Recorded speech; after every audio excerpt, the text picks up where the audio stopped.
Bonjour à tous et bienvenue. Dans cette vidéo, je vais vous faire découvrir les 10 meilleurs films fantastiques sortis en 2022. Avant de commencer, dites-moi dans les commentaires, qui est le roi des 7 couronnes au début de la série House of the Dragon. Bud est un ouvrier qui veut simplement offrir une belle vie à sa fille. Cependant, son travail banal de nettoyage de piscine, dans la vallée de San Fernando n'est qu'une façade.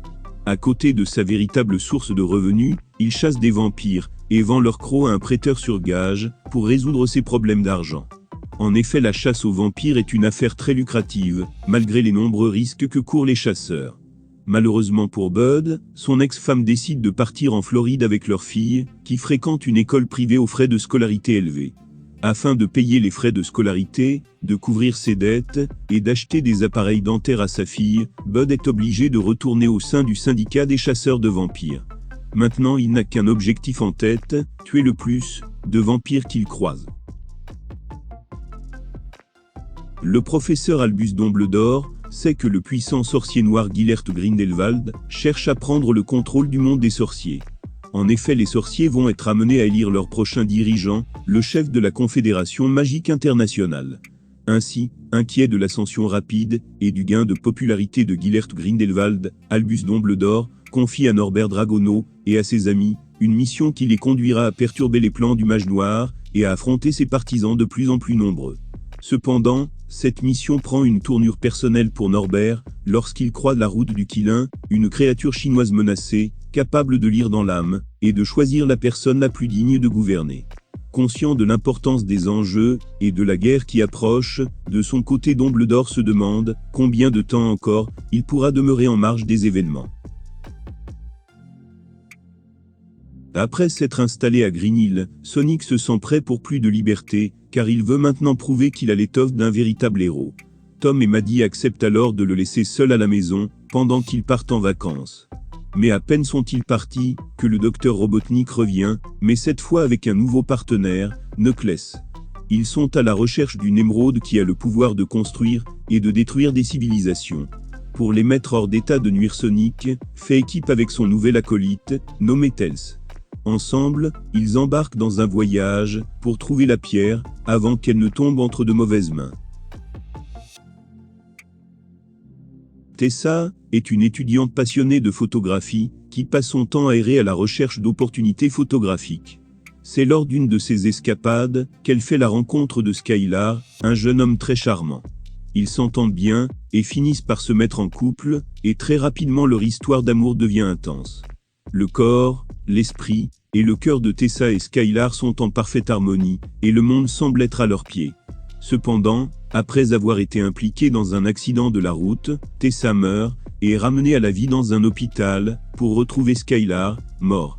Elle est informée ensuite, par le docteur Sarkisian, qu'elle s'est rompu le cœur, les forçant à l'opérer. Tessa est complètement bouleversée, mais des événements inexplicables lui font croire que Skylar lui envoie des signes d'outre-tombe. Maintenant, Tessa est décidée à tout faire pour le contacter, afin que leur histoire d'amour ait la fin qu'elle mérite. Après les événements autour de l'affrontement avec Thanos, Thor vit des aventures spatiales en compagnie des gardiens de la galaxie tout en ayant des réflexions existentielles sur sa vie de super-héros. Mais malheureusement, il est de nouveau rappelé à l'action lorsqu'il affronte un nouvel adversaire mortel nommé Gorr. En effet, Gorr est le dieu boucher, et il cherche l'extinction de tous les dieux. Pour faire face à ce nouvel ennemi, Thor fait équipe avec une Valkyrie et son ancienne petite amie Jane Foster qui, étonnamment, manie son ancien marteau en tant que super-héroïne. Ensemble, ils se lancent dans une aventure cosmique déchirante pour découvrir les mystères derrière la vengeance du dieu boucher et l'arrêter avant qu'il ne soit trop tard. Vicky est une petite fille étrange et solitaire qui a le don de sentir et reproduire toutes les odeurs de son choix. Ainsi, elle collectionne des reproductions des odeurs qui l'ont marquée dans des bocaux étiquetés avec soin. Un jour, Julia, la sœur de son père, fait irruption dans sa vie. Vicky se lance alors dans l'élaboration de son odeur, car elle est très curieuse de connaître sa tante, dont personne ne lui a parlé. Cependant, les événements prennent une tournure inattendue. En effet, Vicky est transportée dans des souvenirs obscurs et magiques, où elle découvrira les secrets de son village, de sa famille, et de sa propre existence. Le jour de Noël, devant le noble roi Arthur et ses fidèles chevaliers de la table ronde, un mystérieux et gigantesque homme à la peau émeraude surgit et défie quiconque de le battre en duel. C'est alors que Sir Gawain, le neveu du souverain, relève ce défi au prime abord impossible. Ainsi, il doit se rendre dans la lointaine chapelle verte et affronter son horrible seigneur, le mystérieux chevalier vert. Maintenant, exactement un an après la rencontre fatidique avec son redoutable adversaire, Sir Gawain se lance dans sa quête ambitieuse. Il part confronter le chevalier vert, reconnu pour tester le courage des hommes. Cependant, de cette mission potentiellement mortelle, il n'y a pas de retour en arrière, et seule la mort, ou la gloire, attend ceux qui osent défier l'impitoyable juge vert des hommes. Mathilde, Sancio, Fulvio et Mario sont 4 attractions du cirque Mezzapiota, propriété d'un dénommé Israël, durant la Seconde Guerre mondiale à Rome. Ils ont chacun des pouvoirs surnaturels. Mathilde produit de l'électricité, Sancio peut contrôler les insectes, Fulvio est doté d'une force surhumaine, et Mario peut manier les objets métalliques. Malheureusement pour eux, le début de la campagne d'Italie met fin aux représentations du cirque et rend précaire leur vie. Israël leur propose alors qu'ils se rendent avec lui en Amérique, mais Fulvio suggère plutôt l'idée de trouver du travail au prestigieux Circus de Berlin, un spectacle somptueux monté par des Allemands. Le Circus est le royaume de Franz, un pianiste allemand, avec 6 doigts à chaque main, et qui possède des pouvoirs de clairvoyance. Il prédit notamment le suicide du chef des armées allemandes, et l'arrivée de 4 êtres au pouvoir surnaturel. Ainsi Franz pense utiliser Mathilde et ses amis pour gagner la guerre.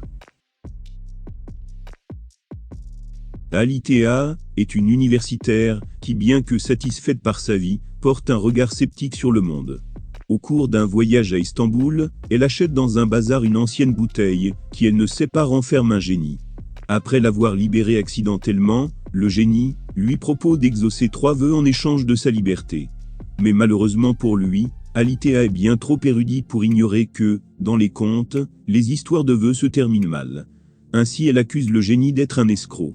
Pour la convaincre, il plaide alors sa cause en lui racontant son passé extraordinaire.